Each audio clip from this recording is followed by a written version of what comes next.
Welcome to 4-H for You, the podcast where we dig deep into the roots of leadership, learning, and life skills through the lens of 4-H.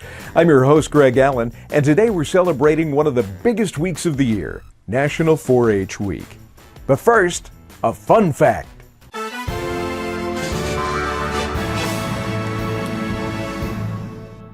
Here's your 4-H fun fact. National 4-H Week began as part of a broader effort to unify and promote 4-H programming nationwide. While 4-H itself dates back to the early 1900s, National 4-H Week officially emerged in the 1940s as the U.S. Department of Agriculture and State Extension Systems sought to increase visibility and participation in youth programs, especially during and after World War II, when youth development and civic responsibility were national priorities. And that's today's fun fact.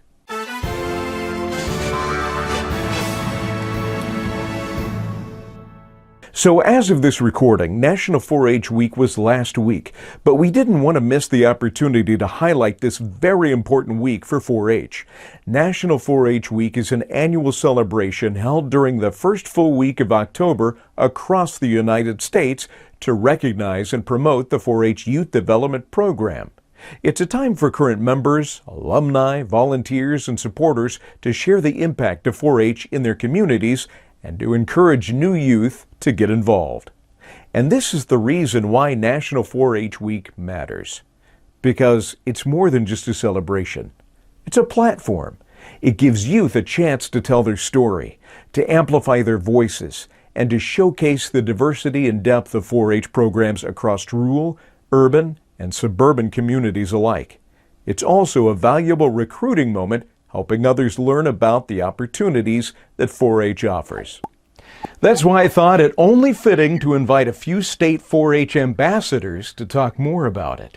Welcome Morgan Keith, Annie Ackerman, and Izzy Gibson. Hello, ladies. Hello. Hi. Let's just start, and we'll just go down the line here, starting with Morgan. Morgan, can you tell us just a little bit about yourself? Go.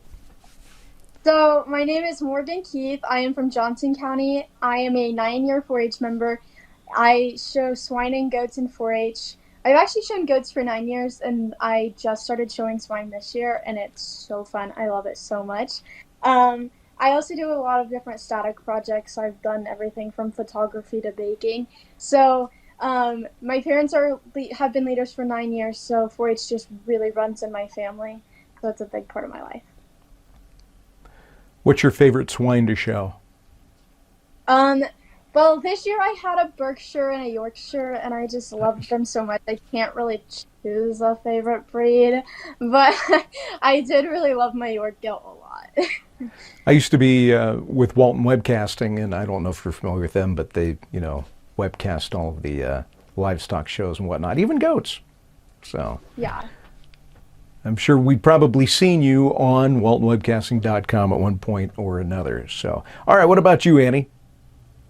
Yeah, so my name is Annie Ackerman, and I'm an 8-year 4-H'er from Daviess County. I do a lot of projects. Almost all of them are static projects, except for my dog.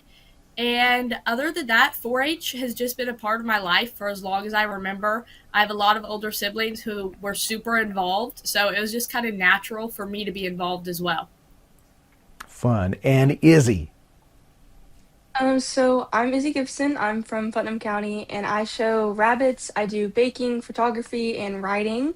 I grew up in the city originally, so I did not grow up in a 4-H environment until I moved out to where I am now. Very nice. Okay.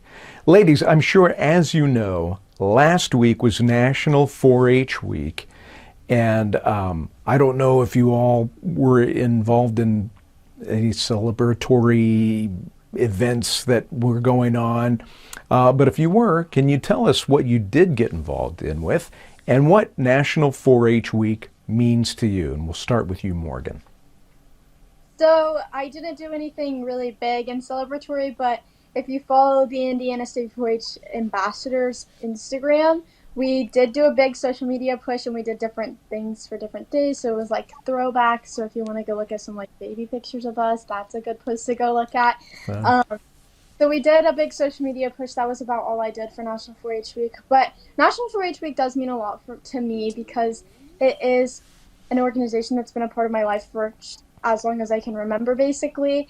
And it's just a week to celebrate and kind of push awareness of it.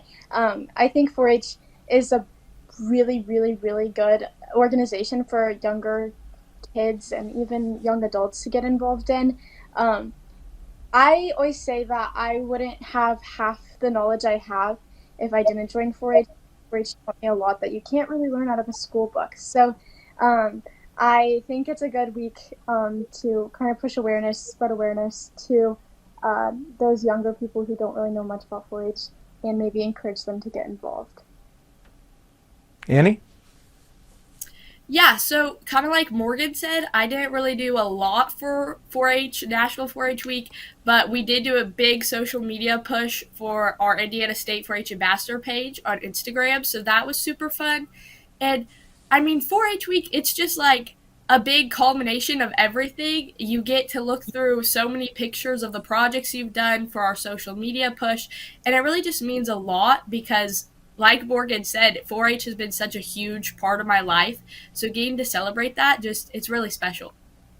So you kind of got to go through the highlight reel a little bit. Yeah, so for our social media push, on different days, we did different things. Like Wednesday was Throwback Day, and that one I really liked because I got to find baby pictures of me in 4-H. So just getting to look at those different pictures was great.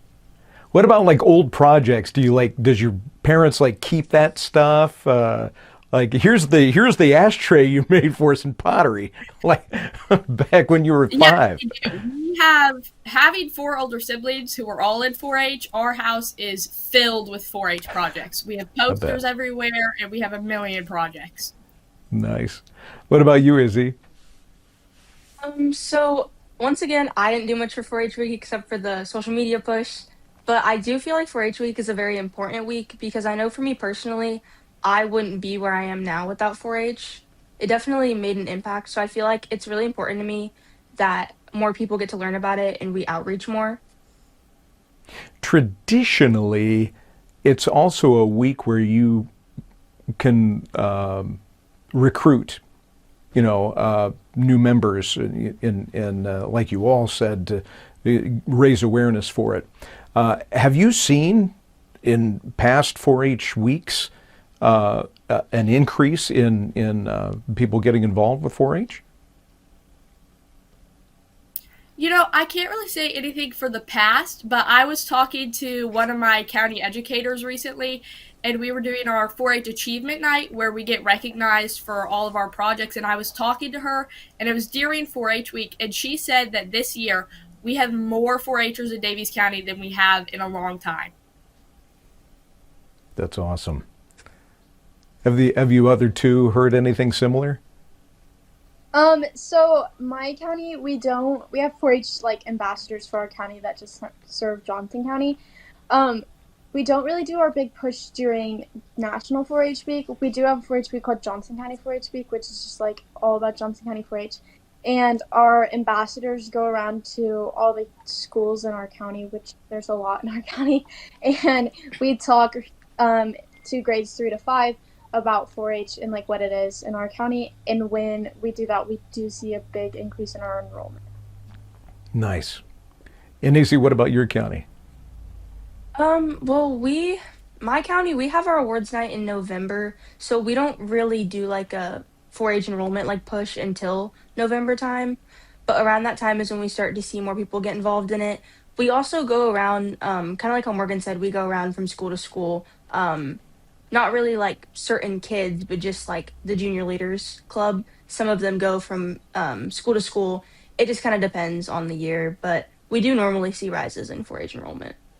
Nice. Okay, Annie, we were talking earlier about memories and going through old things and poring over old pictures and looking at older projects and going, I remember that. I want each one of you to think about a favorite memory from your 4-H career and kind of go down that path.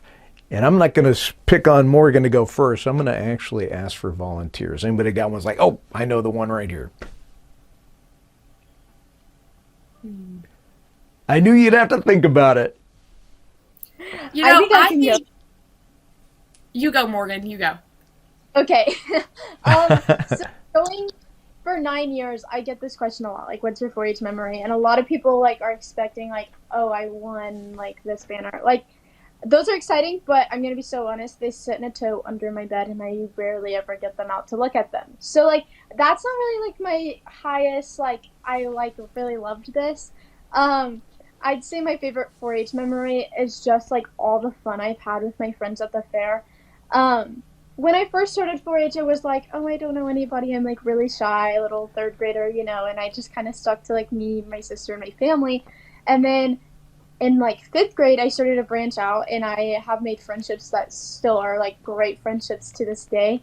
And I remember one fair, it was the fair that like the tortilla slap challenge was a really big thing on like social media for like. Well, hold on. For, like, did you say tortilla slap challenge? So like basically one person would like fill their mouth with water, and then like the other person like them with a tortilla, and then it was like until you like laughed so hard. Because why not? Why wouldn't you slap somebody with a tortilla? Let me ask you this question. Is there any video evidence of this happening at all whatsoever? Yes, we look at these videos all the time. Like these. Please send those to me. Please send those to me. I'll make sure they get out there. So, basically, we have a taco truck that's right by the goat barn, and we were like, we should go ask for tortillas to see if we can buy each other with them.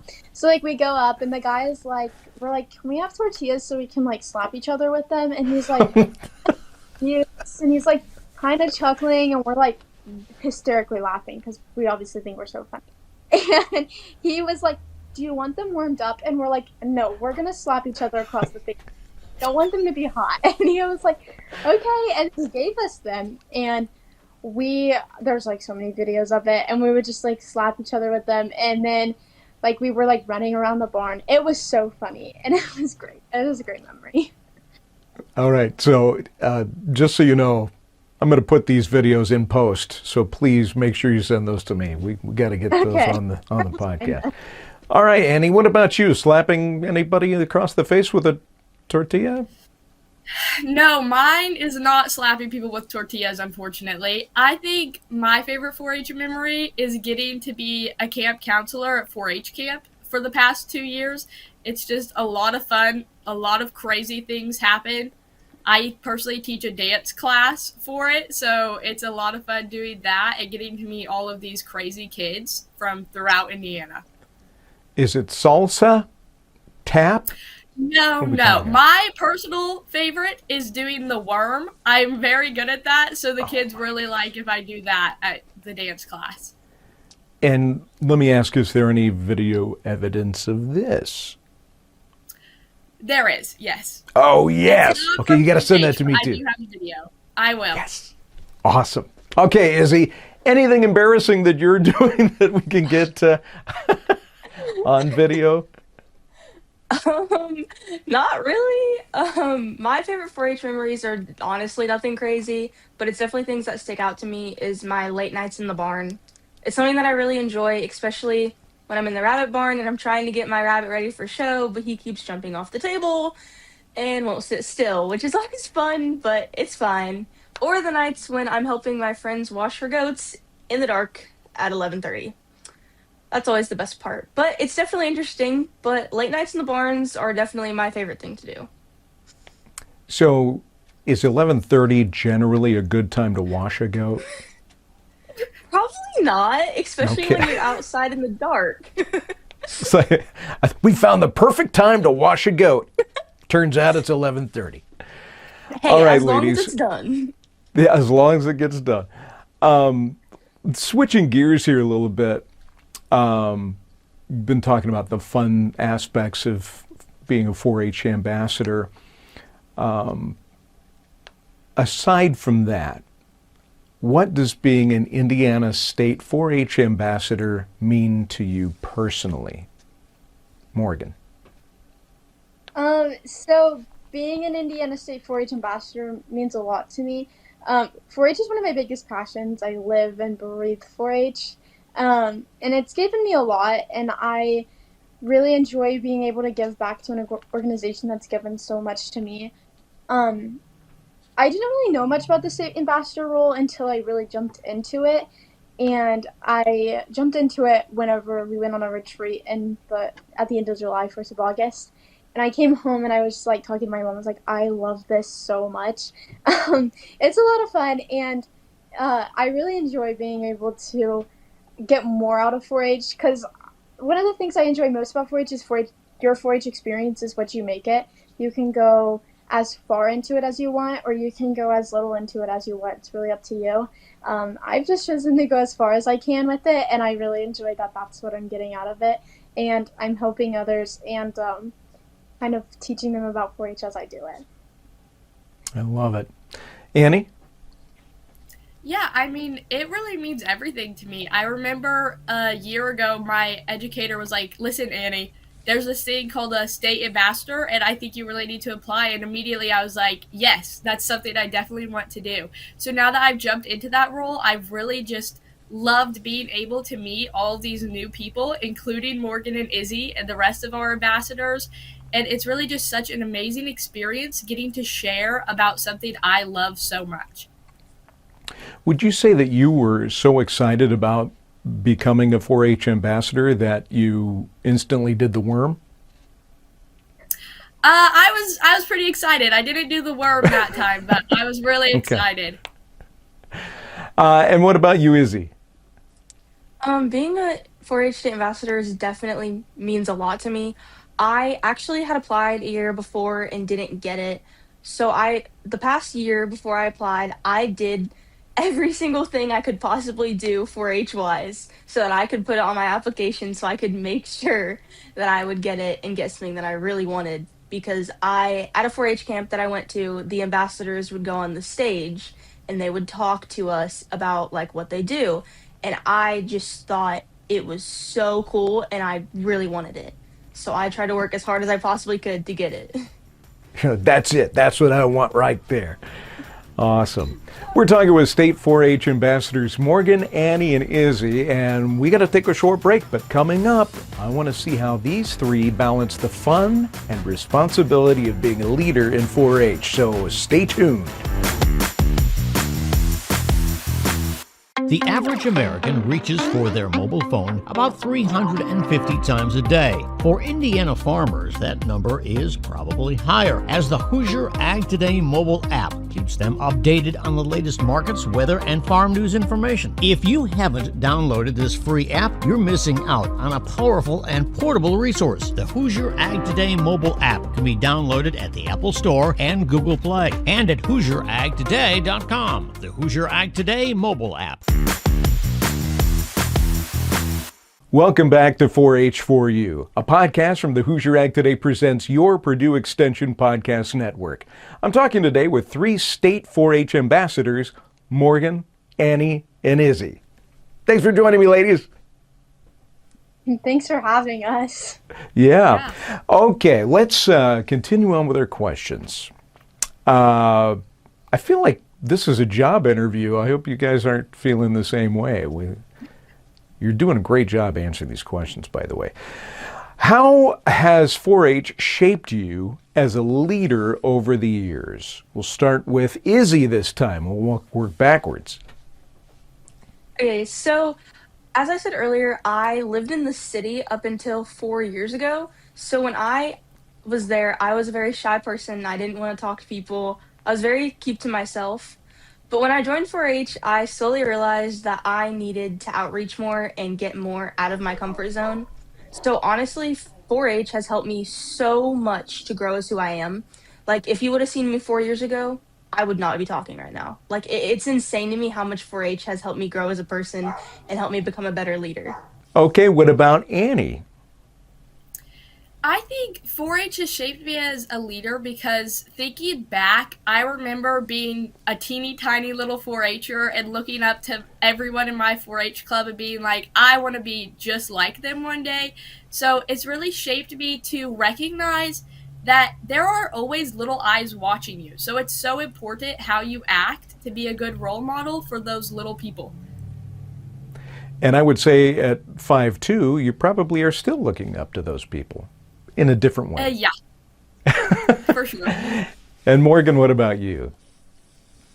So I'm a twin, so I have a twin sister. So like, she is always kind of, up until whenever I started 4-H, was like always like the comfort, like we just stuck with each other. We only talked to each other. Even at like our mini 4-H events, we were like always with each other. And like when we got into kindergarten, my mom like was like, I'm gonna put you guys in separate classes because like you guys need to branch out.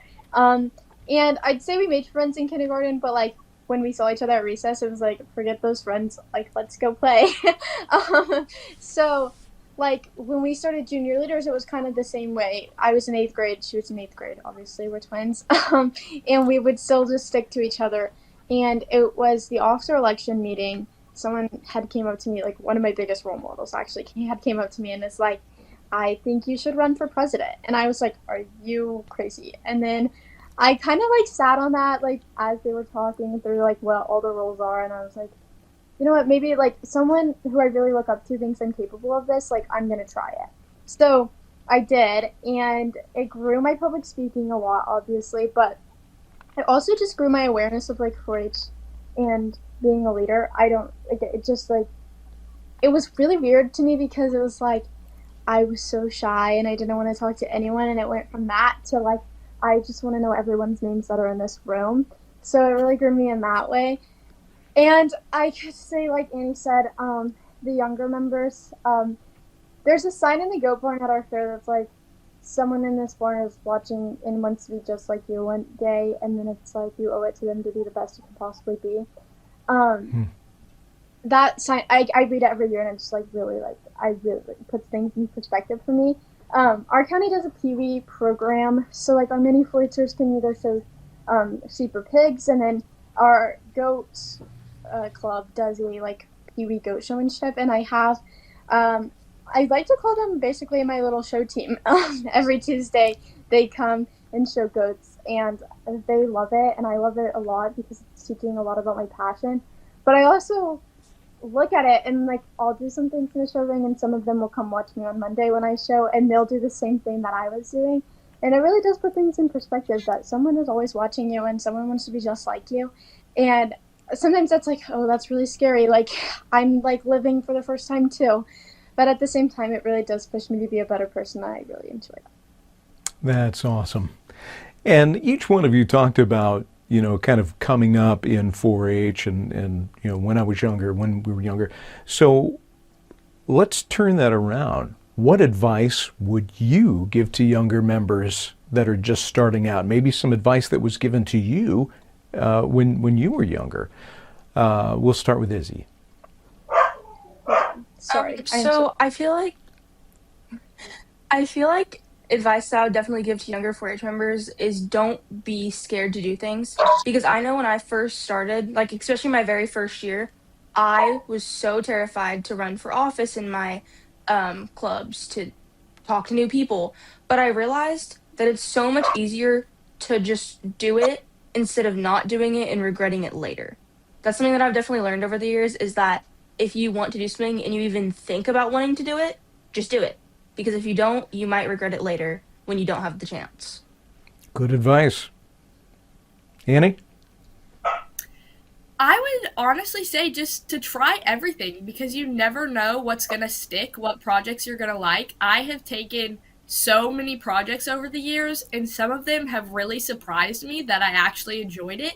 So I would just tell them to take every opportunity and try everything. And Morgan?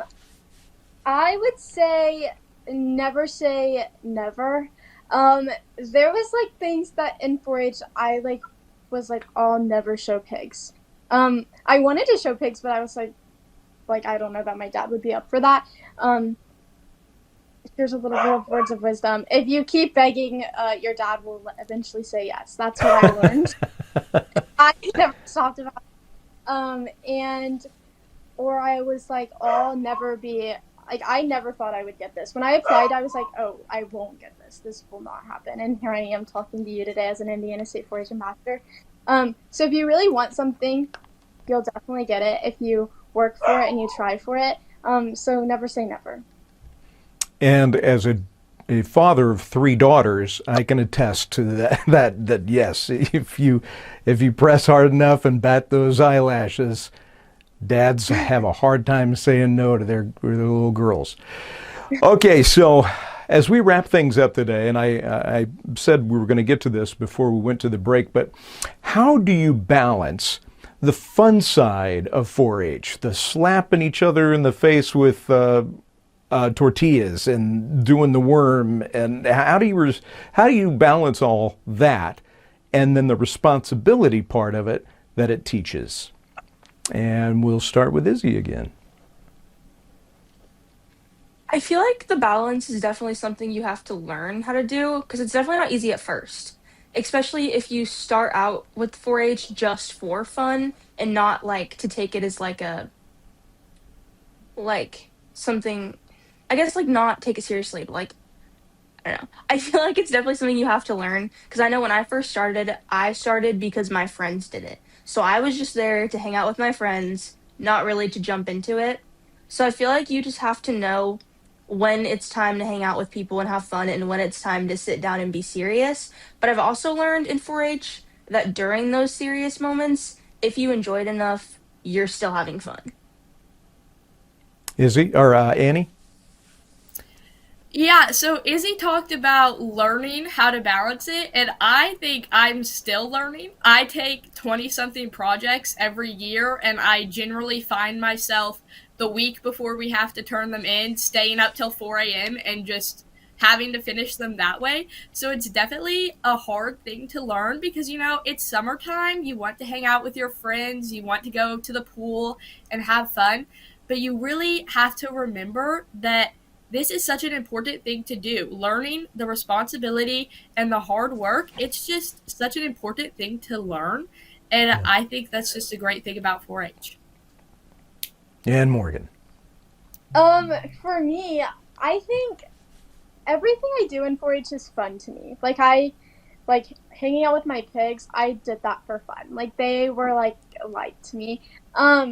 But when it comes to business and even serving as an officer for my clubs and stuff, it is this is a boring session, but in those times you really learn a lot about 4-H, and then you also learn about a lot about leadership.